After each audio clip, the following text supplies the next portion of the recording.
And there's your cue. Good morning, everybody. This is RAGIN with JD Calderon, episode 17.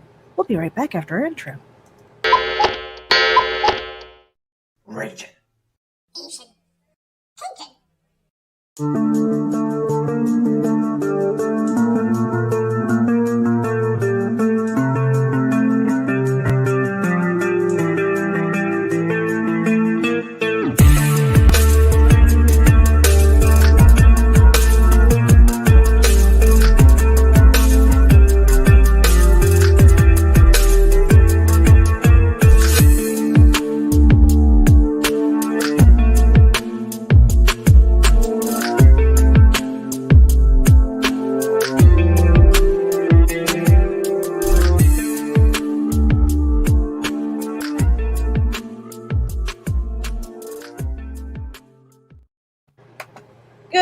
Good morning. Episode 17 with JD Calderon. He has got a campaign on Kickstarter right now. We were just passing through. No, really, that's the name of the campaign. JD, how you doing? Welcome to RAGIN with. Now, we were talking before we went live, and this must be exhausting. A campaign coming up. Totally different series though, right? I mean, how are you keeping pace? And then we'll bring up your campaign. You know, it's like I told you earlier. I have artists to feed, so if I don't run these campaigns, they don't get fed, and so I have to keep them running because the artists have to get fed. But the thing is, as far as doing them back to back, I have the material. And I think that's the most important thing. A lot of people, they do this stuff and they're just not ready to print. I've self-financed a huge portion of this project. So I have a lot of material in the can. So I'm just holding on to it, and then I try to stagger it out. Yeah. And that's pretty much it for me. It's just just one after the other. And as far as being, it is a lot. But I just keep a pace. What I try to do is, like, right now, the last of the boxes for Tall Tales goes out today. Nice. A bunch of them have already been delivered to the post office. We got 3 more. They're gonna go. That's it, done. And then that was it. We have a few stragglers left, but they haven't sent us their information yet. Oh, so we're just waiting on them. Well, I mean, speaking of Tall Tales, for anybody who isn't, that was a phenomenal package, dude. Oh, Nita did a package reveal, and she had the figures, which were a lot larger than I expected and very detailed. And the box itself was exciting because I knew what Silvermane looked like. So Tall Tales, this is what he has been delivering.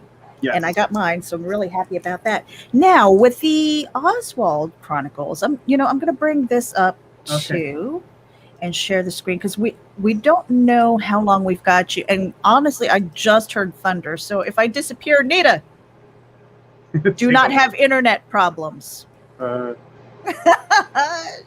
She has a way of doing that sometimes. All right, I'm going to add this to the stream here. Look at you! You just launched this about an hour ago, I think. Yeah. And you've already got 5 backers, which is awesome. 27 days to go, so it's kind of a short campaign. You were saying something about just 4 weeks. Yeah, just 4. I wanted 4 solid weeks. Normally, I schedule these at 21 days or 20 days. I just try to make them, a little bit shorter. But I figured, you know what? I'm going to give myself a little bit of time. I'm going to try to achieve a few goals that I've never achieved before with the Oswald Chronicles. Yeah. I'm going to try to get it over 100 backers. That's one of the things that's like one of my key goals, get it over 100 backers. Okay. I think the most I ever got was like 90 something. Oh. Maybe 94, 96. I have gotten close, but I've never gotten over 100. So I want to try to get over that hump. So that's what I'm looking at. That's a really cool goal too. I mean, it is something about that magic number 100. So we are going to go through this a little bit here, but is it okay if I play the video? Good. All right, awesome. So here we go. Hello, everyone. This is JD Calderon. I'm the writer and creator of the Oswald Chronicles. And today I'd like to tell you about our latest campaign, featuring issues 3 and 4 of We Were Just Passing Through. where Oswald confronts ancient magical powers and the Kalsions confront the Grogs in an all-out battle that will determine their fates. We're also offering up a gorgeous hard enamel pin of Oswald, as well as alternative covers to Passing Queens and Making Homes, issues 7 and 8, by Donnie Harijawa and Carlos Moreno. We also have some add-ons and sketch covers, so please go check out the rewards and find the ones that best suit you. Thank you, JD out.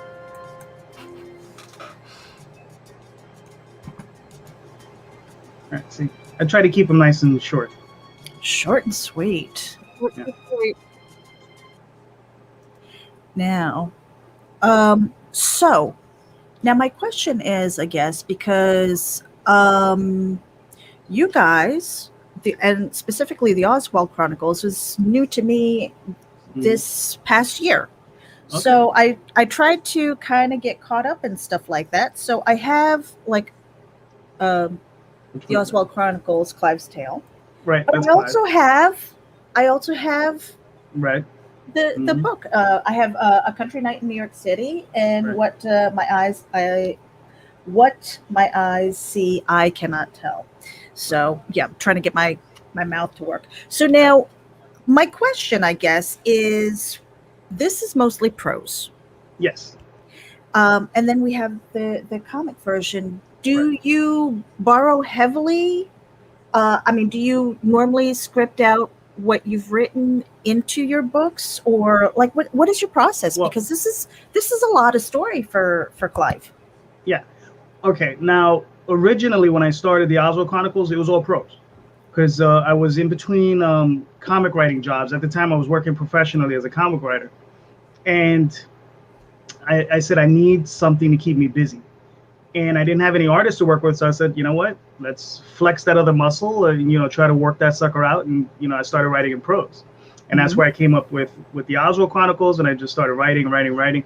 And then probably about 12 years ago, I had a windfall of cash just land in my lap, and I think a few people probably already heard this story, but, I had this windfall just happen. I just ended up with this cash in my lap. Most normal people, they'll say, let's go on vacation, let's get a car, put a down payment on a car, let's save it for our retirement. No, I said, you know what? I think I'm going to do a comic book, because I'm a genius, right? So I went out, I found an artist, and we did the comic, and that was pretty much it. And I just kept rolling with it.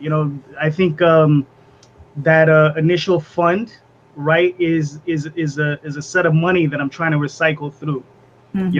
So I had this initial fund, and that's what I would suggest to everybody. You got to start off with some cash, and I would suggest that you try to build that fund up. Honestly, I had $5,000 at the time, right? And I completed this 140-page story with the artist, and I came to the end, and I had a choice: do I continue? Do I not continue? What am I going to do? And then I used to play online poker, and I had some winnings. So I was like, okay, send me that. And that financed the next story, right? So I kept rolling that along. And then eventually Kickstarter came out. And I was like, all right, let's try this. And I raised a little bit of cash. And now it's all just Kickstarter and the Indiegogo. And that's pretty much where it's at. So it's just, I just try to keep it funding. And I forgot your initial question. I'm sorry. I meandered all over the place. No, it was basically like from prose to from prose to comic books. Yes. And then what I do is also sometimes I'll take prose stories that I've written and I'll adapt them over into comic book format. And I've done it in the opposite direction as well. I've adapted comic books into prose. Oh. So I've done both. Yeah. So because like my own experience, I'm taking some of my prose, mostly my flash fiction and my short stories and things like that, and I am starting to script them out. And I'm realizing, because now I'm aware of like page turns and things like that, and trying to find the panels within the words, right? Right. What is that process like going the other way? I mean, do you find that the prose changes a lot? It depends. I mean, obviously you're gonna cut out all the exposition, right? You're gonna cut out all the stuff, it says, he turns the knob. That's something the artist is gonna show you. You're gonna cut out stuff like, he saw this, he saw that, because it's all in the it's all in the art. So you're gonna cut all that stuff out. The only stuff it gets a little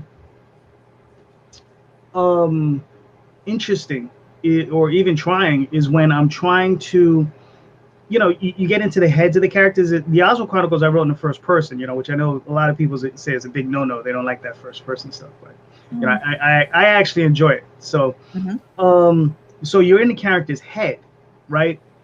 And their thoughts, and you don't always want to put that down on the page, on the comic page. Sometimes I do, sometimes I don't. It just depends. And the one thing I do with the Oswald Chronicles is I actually have a font set for Oswald. So when he's thinking, it's a very specific font. Oh. So yeah, so that's the thing. That's the only time. And then when somebody else is thinking, it's just like in my regular. It's just in a regular font that I use for the comic.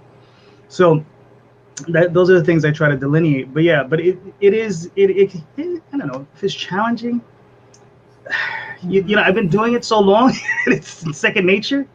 I've been, I think, writing comics since I was 12. And producing scripts and that sort of thing, and even as far as adapting the scripts, I've been doing that for a good 14 years now, or 12 years. So it's not even like it's almost second nature. Even writing in the other direction, taking it from comic form to prose, it's in that way it's interesting, because then I'm adding a lot more stuff to it. I gotta add. Yeah, because I not for the Oswald Chronicles, but I did a series called The Dreamweavers years ago, and that series ended it. Well, we only published up to issue 3, and that series sat on me like a monkey, screaming in my ear, "You gotta finish this story." I had finished it as script form, but I never got the comic done. So I said, I'm gonna write it as prose, and I wrote it as a novel. But what I did was, I didn't pull out my original scripts. I pulled out the comics and I wrote from the comic pages. Oh. And I used that, and I wrote my prose from that, and I adapted it that way. And I found that to be a really interesting process. And I finished it, and then it was just like this huge relief, right? So yeah, so now Oswald Chronicles is like that. It sits on me like this huge monkey or giant gorilla, and it's just beating on my head every day. It says, you gotta finish this, you gotta finish this. And I am really close to finishing the series. Yeah, I'm really close. Yeah. Now, I mean, what's that gonna feel like? Because this has been with you for a long time. That's a good question. I really don't. But the thing is, though, is I'm saying I'm gonna fit. Like, what's gonna happen is I'm gonna write that final story, but I still have 3 or 4 other stories I have to write in the middle, just to flesh it out. And then I still have to adapt them, because I think you've seen me do this before. So here's my next story. Let's get you up there. Yeah, look at that. That's me writing on. You're writing on the train? That's me writing on the subway. Yeah. Typically coming home from work, people look at me like, "What is this guy doing?" I know. What? Your pen? Writing? Notebook? Exactly. So, what? People, all you ever see is everybody on their phones, but rarely you'll see someone with a real book. But someone actually writing, with a pen on a train. See, my problem is I try to write anything down, and then I can't decipher it later. Like, I should have been a doctor or something. I have pretty crappy handwriting, but I can decipher it. I might be the only one. So now, I mean, this artwork is amazing. Now, are these going to be color? Is it going to stay black and white? Okay. Kind of mixing it? Here's the thing. Well, right now, the books that are being released, they're black and white. They're also limited edition. They're limited to 250 copies. We hand number them, we sign them. Once those editions are done, that's it. They will not be reproduced in that format ever again. Oh, wow. So you may see them in color, you may see them as a trade paperback, but you'll never see them. That's where I was about like that. Okay. So so that's the thing. So yeah, my goal is to eventually release all these in color. But I got to raise the funds because it's expensive. Yeah. So yeah, I mean, and that's the thing. And then one of the things I wanted to say for this campaign, and I haven't really advertised it too much, is the first 41 backers will get. Well, here, let me start with. I got 4 things. Oh boy, hold So I on a got- second. All right, so I got this sticker for them, Nice. right? I got this sticker for them, Oh, I right? love that one. And then I also have this. This is a coaster. I And- love that. Right, when it was first brought to my attention, it was like a coaster. Oh, that's silly, blah blah blah. And I was like, well, let's try this image, and we did it, and I think it worked out well. Oh, it's I gorgeous. yeah. It is. It's awesome. It's like I wouldn't even want to use that for beverage or anything like that. And I have this. Oh, holy Oh. shit. I mean, This is awesome. That's an acrylic pin. So That is, oh my That is gosh. awesome. yeah. So for the first 41 backers, everyone's gonna get this set. You know, I have little baggies and stuff. These will be packed separately because I have to like bubble wrap them, make sure they don't damage anything. But yeah, so they'll go in a little set. And well, I guess I can show these. So these are the 2 books that I'm offering up currently. Mm-hmm. Right. So these are the 2. This is issues 3 and 4. We still have issues 1 and 2 available. Mm-hmm. Right. So if you want to do the catch up, you can do the catch up. The pin is It's also awesome. yeah, and that's hard enamel pin or cloisonné pin or however you want to call it. Mm-hmm. You know. So and the thing is I only had there was only 105 of them manufactured. If I ever decide to reproduce them, they will not be the same. Like I'm gonna probably there's gonna be like a different set of colors on them, you know. But it might be the same pin, but just different colors. So Right. So this is that one is that, and then go ahead. Yeah, go ahead. No, go ahead. All right. The last thing is these are the 2. This is 7 of 8 of we were just passing. No, too many titles. My time was 5. No, right? this is Passing Queens and Making Homes. Yeah. Oh, okay. Yeah, this is the 2 alternative covers. Normally, I would do them as a separate campaign, but I was just like, you know what? I'm just gonna just throw it all in one. And it's a separate level and it's an add-on. So if you want to add it on, it's there. If you want to do it as a separate level, it's there. Because I have people that they just buy that one, like they're just gonna go for that, which is cool. And we have catch-ups. So if you want to catch up and you order the other 6 issues to go with it, you can order all 8 issues and get that by itself. You don't have to even order the we were just passing through. So right. And I love that you have that in front of you already. So I mean, are these ready to ship? They're ready to go? Oh yeah. Everything. Well, it's not ready. The ones I have here, they're printer proofs, but the files are all ready. And once I get the orders in, the way I work is as soon as the campaign ends, I just add up whatever I need to add up. I send it to the printer. I get them in a week. We start packaging. Then once we get paid, we ship them out. That's what I love think about that's ordering from you amazing. guys. Like, Yeah. you're done before you start your crowdfunding. It's just got to go to print, and then it's coming to me. So it's guaranteed, and it's fast. Yeah. And I love that. I love it. Yeah, that's the thing. I mean, I've been in customer service for a long time, and I mean, it's very important to me to take care of my customers. You know, I try to get everything to you guys. You see the way I package stuff, you know, which, you know, I mail it in a mailer, I bubble wrap it, I put it, you know, I bag and board it. I try to get everything safe and secure so that, you know, everybody gets their stuff and, you know, you get a mint copy. You know? Yeah, I mean, even your pros, you know, this came bag and boarded, you know, which you probably really didn't need to. No, they protect everything. But Everything. it's nice. It is really nice that you do that because it shows that level of care. And again, you know, people might not appreciate it until you don't do it, and then something gets ruined. Right. Right. Well, you saw the mailer for C's, right? Yeah. Like our postal carrier will go out of her way to damage our boxes from time to time. Oh, she with Daphne, with shove it into the large, box because we double backed on Tall Tales. With the large one, she couldn't cram that in the mailbox. That wasn't happening. So that ended up at the door. But C's, I was scared because the mailer was kinked at the top, and she had to have forcefully bent it down to make it fit. But the book was fine. I was kind of shocked. I was like, but I mean, she she had to force that. Those things are hard. They're tough. And I mean, it was like, I showed it to Meredith and I was like, oh my God. I was like, I don't even want to show this on the package reveal, because if it's messed up, this wouldn't be their fault. It's her. She's an evil woman.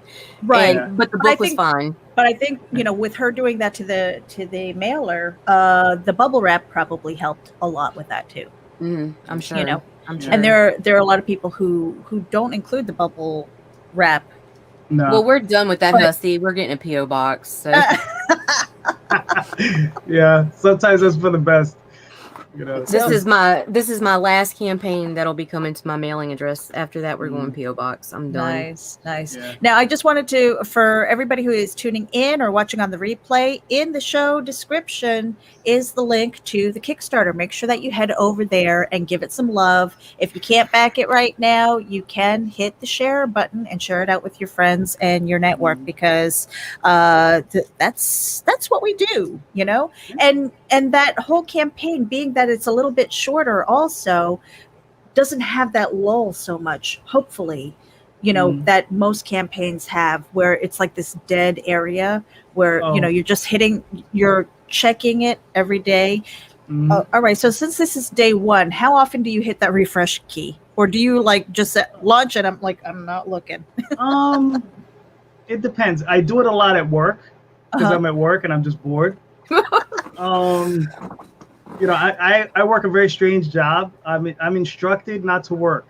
I'm instructed to supervise, watch, and correct my team. That's it. Wow. They don't want me touching anything physically. They don't want me doing it. I'm like, what?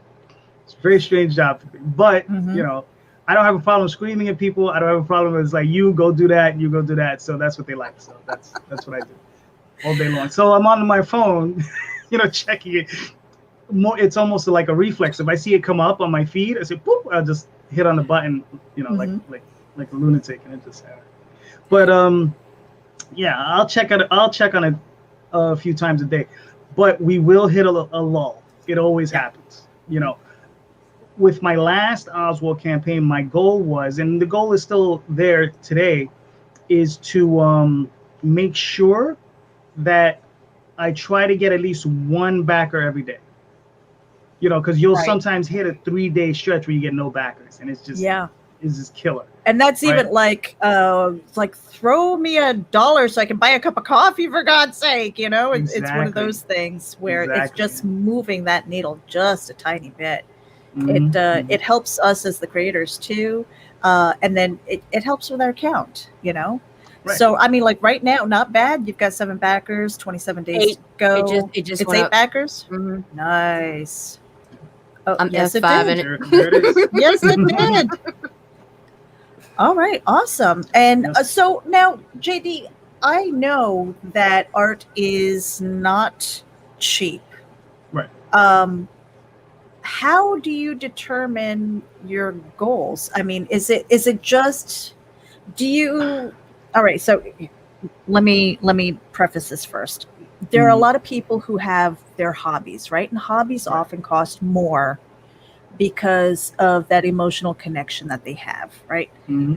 So when we're creating things and we're trying to bring things to life, we're probably going to put some money into it that we will maybe never see back.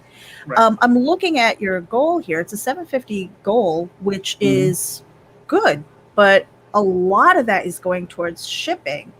Can you speak to the cost of making books for people who are out there who really want to get into the field? Because this is not a cheap hobby or a cheap path. Now, here's the thing.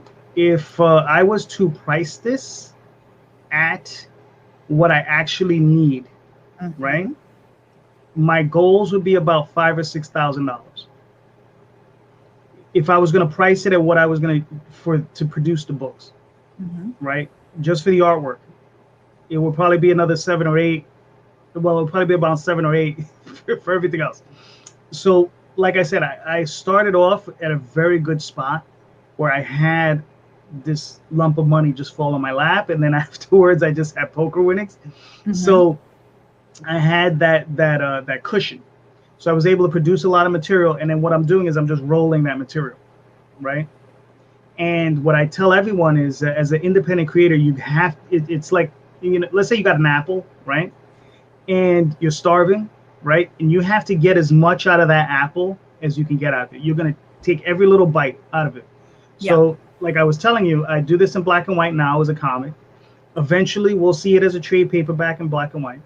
Then eventually, we'll see it in color, right, as a comic book, limited edition. And then again, we will see it again as a trade paperback in color. And the reason for that is, like I said, it's very expensive. If I was, if I was pulling in Brian Pulido money, I wouldn't have to do this. But that's rarefied air. There are very few people doing that. That's the 1%, literally. But it is And what I would also tell everyone is this: it also depends on where you're at. I typically offer 3 books in a shot. I'm offering 2 books and a pin. So I think there's value there for the fans. And that's what you have to try to do, because like Daphne, if you look at her campaign, she's only offering 1 book. Right. And sometimes I find it's easier to entice people with the 1 book, because what you're offering up is the 1 book, and it's usually like $10, and maybe $5 shipping. Here I'm offering up 3 items, right? 2 books and a pin, and it's a little the cost is high. It's $32 plus maybe $2 or $3 shipping. I don't know what I put down. I don't remember. It's $3 or $5, but plus that shipping. And then I try to do these things where I add on all these little things so that it'll make it a little bit more enticing for everyone. So yeah, I mean, but yeah, if I had to price it where I needed it, I don't think I'd ever make my goals. But I'm doing it in a way that eventually I'll catch up. That's the way I see it. I will eventually catch up. That's also why I do my Indiegogos, where I don't make as much money, but I think on Indiegogo, with all the campaigns I made about 4K. And I'm like, that's 4K I would have never have had to put to this project if I hadn't done this. Right. Yeah. And usually those campaigns are usually on the back end of these. So it's usually stuff is usually backstock. So it's usually just stuff I'm pulling off my shelf. I already have it, and I'm just shipping it out to the fans on those. But this stuff is like, I'm just going to order it from the printer. And as far as, even at, let's say, $750, right? If done correctly, I would still walk away after printing and everything else. I'd probably still walk away with $400, because you have to, you have to, like, schedule it, or just set up your numbers so that you're going to make a profit, because that's important. You have to make a profit. I have to make a little bit of money to pay off to the artist. It's when I pay off my artist Jade Gonzalez, she's the artist, she's the one you see right there. She's the main artist on the series, and I just, when I hit a certain number and I have it in the bank account, I say, all right, that's a Jade payment, and that's what I call it. It's a Jade payment. So I always pay her. It's all right, I got 1 Jade payment, I got 2 Jade payments, I got 3 Jade payments. And the 1 Jade payment is usually about 10 pages. Okay. So yeah, so that's how I keep track of it. I'm like, okay, how much do I have in this payment to keep it going? And what she does is she produces 2 pages a week for me. So nice. 5 weeks is 10 pages, and that's 1 Jade payment. So I have to keep it rolling like that. So yeah, so that's the thing. And then I have another artist I'm working with, Aurelio Tillis, and he's the guy who actually drew this one. He drew this piece, right? And he's doing. I have him working on it's going to be about 64 pages. Put that back up again, so that we can see that. So Aurelio Tillis, he drew this. Yeah. Right. So that's Oswald tripping out on power. That's in one of the chat books where Oswald takes position. Well, he does this crazy thing where he entraps an entire race of these cats, and they're these giant cats. They're called Drax in the story, and they were attacking his people, the Mar, and they were going to annihilate the entire race. So Oswald, he's a sorcerer. He's a very powerful sorcerer. He does something that I consider a bit immoral, right? but it's the thing is, No is spoilers, JD. No spoilers. that right. Well, yeah, I try. You know, it's funny. I try not to talk. If you ever hear me in these, I rarely, if ever, talk about the stories. Rarely. Mm-hmm. But And the one time he does, you shush him. I can't believe this, Murray. You right. got to keep the mystery, man. Buy the No. book. There'll Yeah, still be mystery because you'll be reading and you'll be like, oh, everything's hunky dory, and then it's just like, What? right. what? Yeah. There's a lot of that. Yeah. There's a lot, yeah. Because and then what he does is he entraps this entire race of Drax in this robe that he wears. It's like a giant, like it's something, because he's an emperor, so he has his king's robe, and it's every hair in the robe is one Drac. Ooh. Okay, so they're literally what he did, and the reason I say it's immoral and a bit insidious, what he did is he didn't just entrap the entire army, he entrapped every Drac in creation. So, and we're talking about throughout the multiverse, throughout everywhere. He trapped them all in this robe. So there's trillions of them in it. And what it is that he controls it, but there's so much energy radiating from it, it's constantly crackling with electricity. So if he walks around with it, there's literally electricity walk around. He in the story he states he has to put it away because it was just too dangerous to walk around with. Because if just random people would get popped with a lightning bolt, and it's just like not cool. You know, it was under his control, and it also made him. It gave him a sense of euphoria. You know, it was so powerful, so he had to just take that robe and just put it away someplace. Kind of like my precious. Something like that, yeah. In a way. So I do want to thank the people who are tuning in live right now. We've got Mike Jimmy, we've got Daphne Lage, Marvi's in the house, Pops Van Zant is here. So Daphne says Oswald can have a little genocide as a treat. yeah. And that's the thing, you know, because he did it in the service of his people, because this other race was going to destroy, literally annihilate his people. So he was just like, well, you know, it's them or me, right? Or it's them or us, right? Right. But, you know, he made this choice. And the thing is, he didn't destroy them. They just trapped in the cloak. So, yeah, it's one of those things. But it's a moral conundrum that I actually enjoy with this character, because that's what the series is about. It's about moral conundrums. You understand? And, you know, a lot of people see the artwork and they say, oh, it's cute and it's fun. And I'm like, yeah, it's that, but it's a little bit more than just that. You know, it's just a little bit more than just cute and fun. You know, right. There are going to be these issues. There's going to be these problems with, you know, just morals. You know, where he's going to go. That kind of leads me to the next question, JD. So with this cute character and everything like that, what age group is this really marketed towards? I would say all right, if you have a kid and they go watch Lord of the Rings, right, the movies, if they go watch Lord of the Rings, they should be fine for this. Because there's no heart. There's what? My 8-year-old likes them. Oh, there you go. Exactly. And it's not the first 8-year-old I've heard of liking them. So yeah, it's funny. When I was Daphne and I, we were during, I guess, between 2004 and 2010, we had done San Diego Comic-Con every year, right, for those 6 years, and we found, and at the time I only had prose stories. I didn't have any comics, and we found that the biggest demographic for Oswald was girls between 12 and 14. Well, that's interesting. Yeah, because we just had prose books, and they would run over and they would just buy a bunch of them, and yeah. So yeah, that was very interesting to find out. I was like, oh, this is weird. And it's fantasy adventure, like yeah.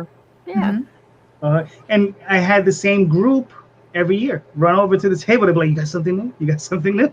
But with San Diego Comic-Con and having prose when you started off doing that, like what other things at your table did you have that might have attracted people over? Because, you know, Comic-Con, you're thinking comic books, artists, toys, and things like that. So prose is normally a harder sell. Oh yeah, definitely. But we also had Tall Tales. Which was all comic books. We had Daphne was there. She was always selling prints. We had other tchotchkes. We had, at the time, we had T-shirts. We were doing all kinds of weird things. We had little prints, T-shirts. I think we had buttons, and that was pretty much it. but we always did well at that show. I mean, San Diego Comic-Con, we always did very, very well. We were financially. The only thing is that at the time we were at a printing service that we were offering, and we were making a lot of money doing that. And a lot of our customers were out there, so I was going out there to schmooze with them while Daphne sold stuff at the table. So I would go out and gather more business. And that fell by the wayside, and we had to give up on San Diego because it is very cost prohibitive. It's a very expensive show. Sure. You know, between the airfare, hotel. I mean, Jesus, we would cram 4 or 5 people in a room. I think one year we had 7, and we were still paying like $300 or $400 each. Yeah.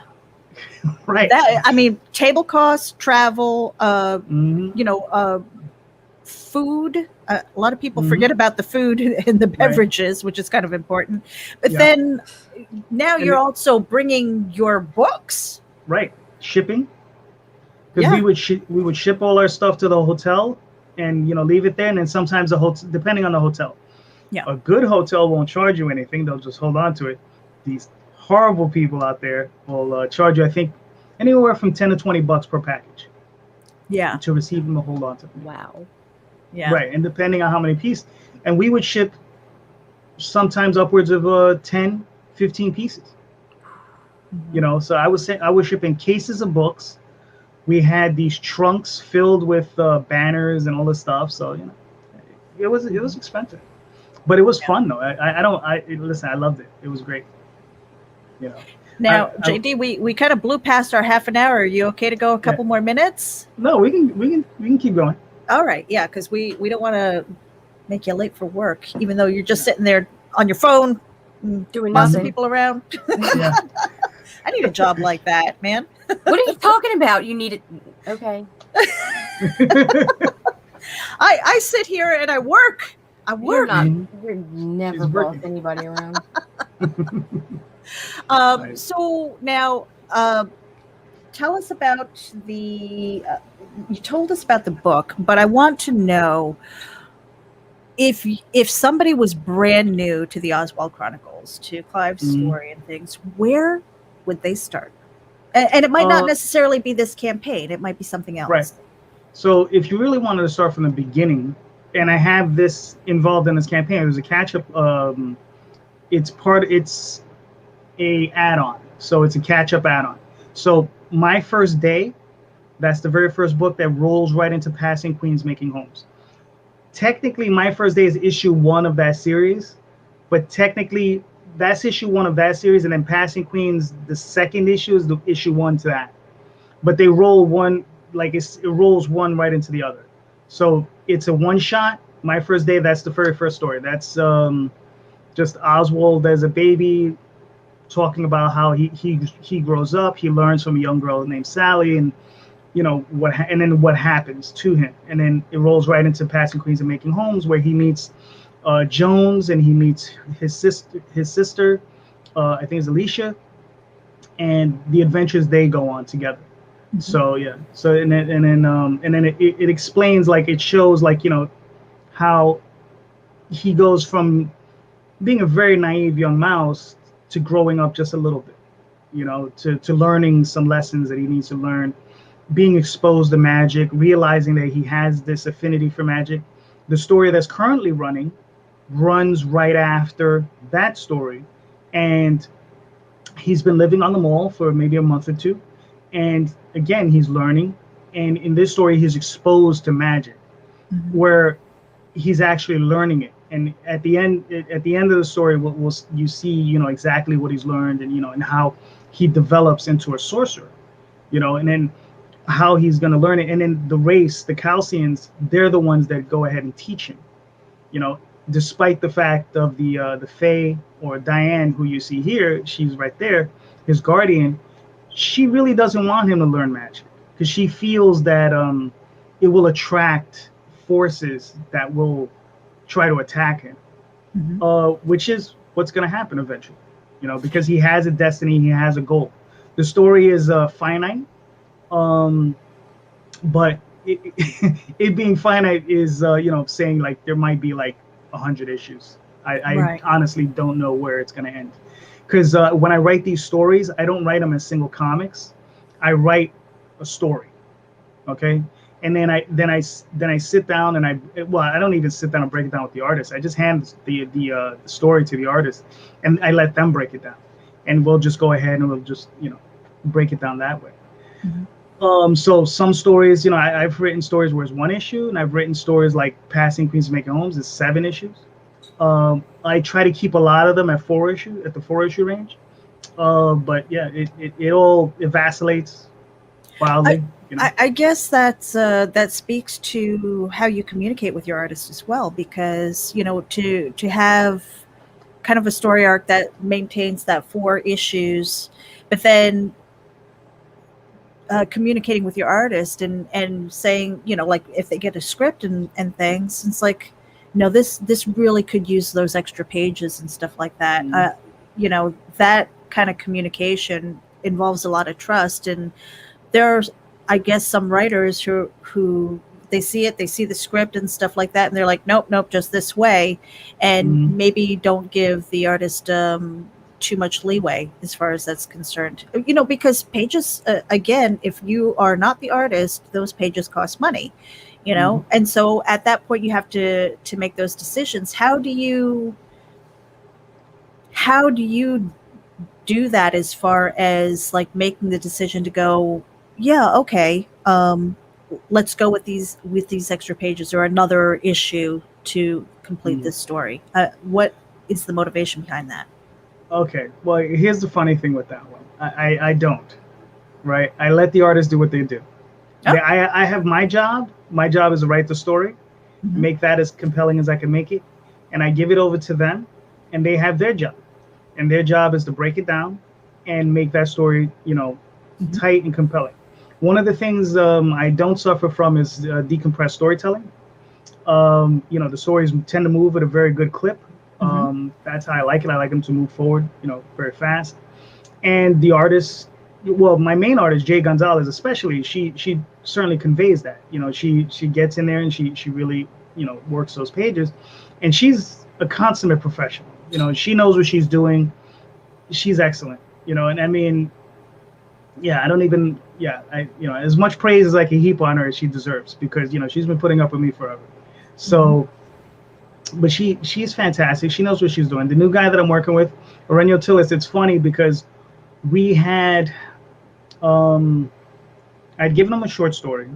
Originally, we were thinking it was only going to last 1 issue, maybe 32 pages, like a complete whole thing.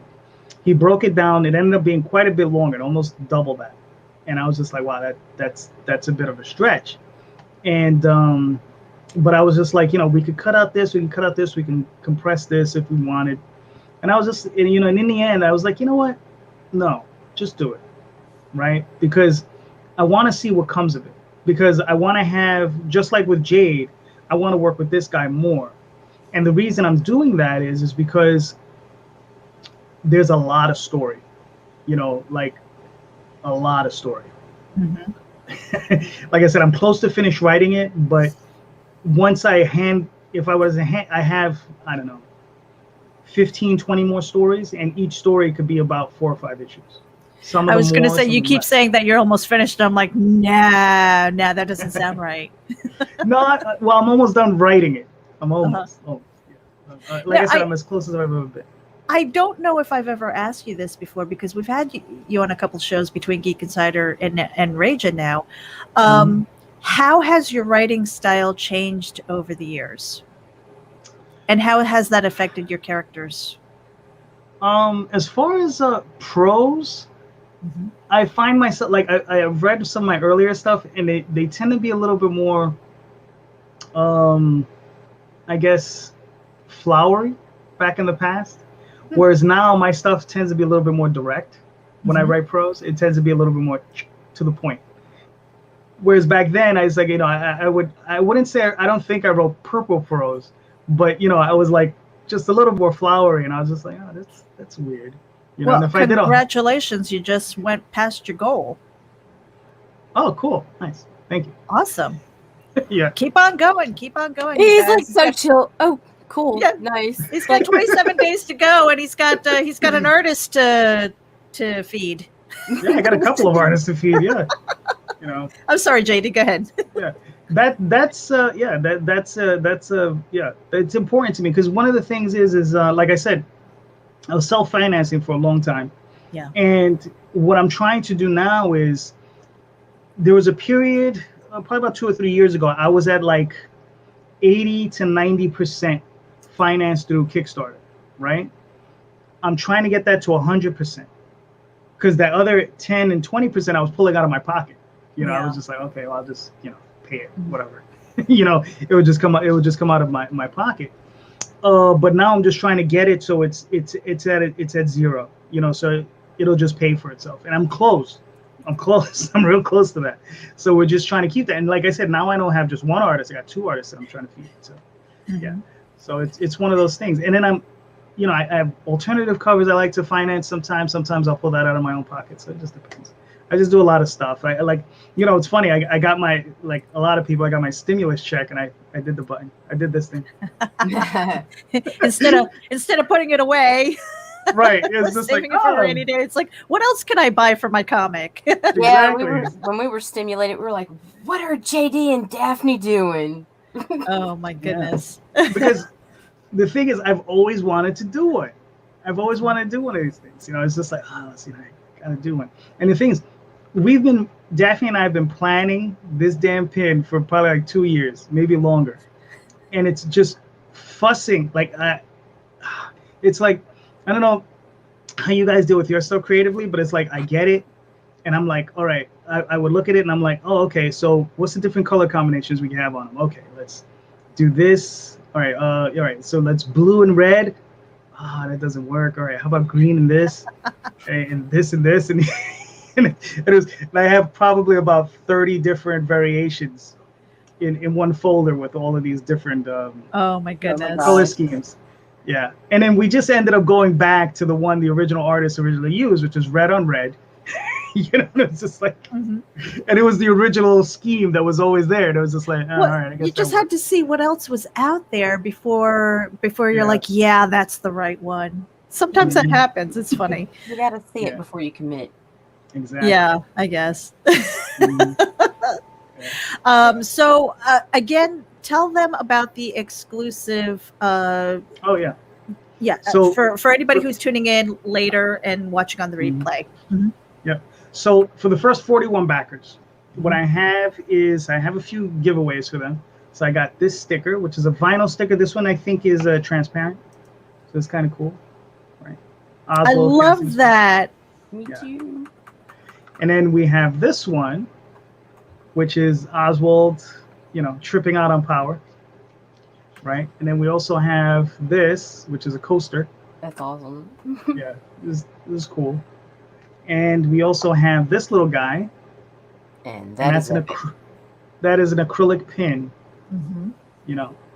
And like I said, this is going to be the first 41 physical backers. Physical backers. Very important. Yes. So the first 41 backers will be getting those things. And I think it's cool. All right, so I guess now we're over the stretch goal. I have to start thinking heavily about our stretch goals. So now that we reached the goal, because I think what I'm going to do this time is I'm going to do a bunch of trading cards, and what we're going to do is what I'm looking at, and it may have to go over 2 campaigns. Is I'm going to do a set of trading cards. So on the front you'll have original artwork on all of them, and then on the back though, when you put them together, it's going to be one giant image. Ooh. Oh, nice. Very cool. So, yeah. And that'll consist of 9 cards, so that if you have like one of those sleeves that you put them in. Right. So on the back, you'll have a full image, and then you flip it around, and you have the individual cards. So I'm working on that. So now I was just scrolling through your campaign because we were doing that earlier, and I did not see anything about stretch goals. No, because I'm an idiot. And I tend to work a little out of the seat of my pants, kind of the way I write. It's all by the seat of my pants. So, but I'll put up something tonight. Okay, cool. Now we've got Pop Culture Avenger who's tuning in and says, "Does the Ultimate All book level include the silver foil editions?" That's a great question. Right? No, it doesn't. Okay. Yeah. So, if but you that want, might be something you can do for an add-on, right? yeah, So Pop Culture Avenger, if you want, you can always email me or just send me a note through Kickstarter, and I could probably add that on as an extra if you want it. Now we're getting really close to the 1 hour mark, and I did promise that I would get you out of here so that you can get ready for work and stuff. So, where can people find you? They can find me on Facebook under JD Calderon, Twitter, Instagram, and DeviantArt, all under that, under JD Calderon. You can find me on YouTube under JD Calderon, where I have my own weekly show, where these two lovely ladies will be with me this Sunday. That'll be very nice, with our craziness, because we are insane. And there's multiple JDs, so it's always fun. So keeping track. It's fun. It's confusing, is what it is. But yeah, There's multiple JDs. Yes, it's always fun. Well, and also in the show descriptions, you guys. So we are live streaming to YouTube right now through Kickstarter, Indie Vault. We've got RAGIN, of course, Comics and More New Jersey. So in the description, you're going to have the links to JD's social media as well as the Kickstarter. So make sure that you go over there, hit the subscribe button wherever it is that you're watching from, and give them some love. Also, share it out with your friends. If you cannot support the campaign, you can support it through a like and a share. It's only a click away. Now, and JD he really wants the backer numbers. So he does, but $1 makes JD, you a backer. So we talked about your campaign, we talked about the books and stuff, but you have a show as well. Yes, you're talking about my Sunday show? Yes, You mean yes, it's Indie Comics Explained. That's where basically I like to talk about indie comic books, but we do sometimes go into talking about other things. I also do one-on-one interviews with people on occasion. I'm hopefully going to book. I didn't book any. I took yesterday off. I took all last week off. So this week I'll get back on the ball and get back to things. But yeah, we'll have a show this Sunday coming up at 7:30 p.m. Eastern time. And we usually have a panel and we discuss comics, and we try to sometimes we go a little bit lighter. We talk about things that have inspired us and that sort of thing. And then sometimes we get into process. We talk about seriously about writing and about comic book creation, that sort of thing. Sometimes, and one of the things we also focus in on is the business of comics. How do you generate revenue, what to do on Kickstarter, how to fund on Kickstarter, that sort of thing. So we go through just the gamut of everything. When it comes down to comics, we talk about comics, and I try to keep it on comics and pop culture, but mostly comics. So that's one of the things. If you like comics, and if you want to learn how to promote, produce, and all that stuff, I think we have a decent show for that. We have a panel, and I try to bring on a pretty diverse panel of people to come in and talk about comic books and how to promote and create these things. Now, what about like physical appearances, Comic Cons and things like that? Do you have anything on the calendar this year? Probably the only show Daphne and I will appear at is a friend show. It's Eternal Con. That's on Long Island, and I think he's scheduled. I don't remember where he's scheduled. It might be in August. I don't remember. But we'll post that up. But that might be the only one we're going to go to this year. And there might be something else in August that we're going to do, but we don't know yet. So I didn't want to talk about it. And Daphne says, and pizza and beer discourse, but that's the other JD. Right, yes. That's the other JD. That's Mr. Rosario. Yes. All right, so for everybody who's tuning in, we're going to let JD get going here. We were just passing through is on Kickstarter. That is 1 through 4, and he's got some alt covers. First 41 backers for the physical tier gets some extra goodies in their package. So make sure that you share that out and back it today. JD, we're out of here. Our hour is up. Thank you, everybody. Thank you for backing, and I'll be talking to you all soon. All right, you guys, this is RAGIN with JD Calderon, episode 17. We will see you soon.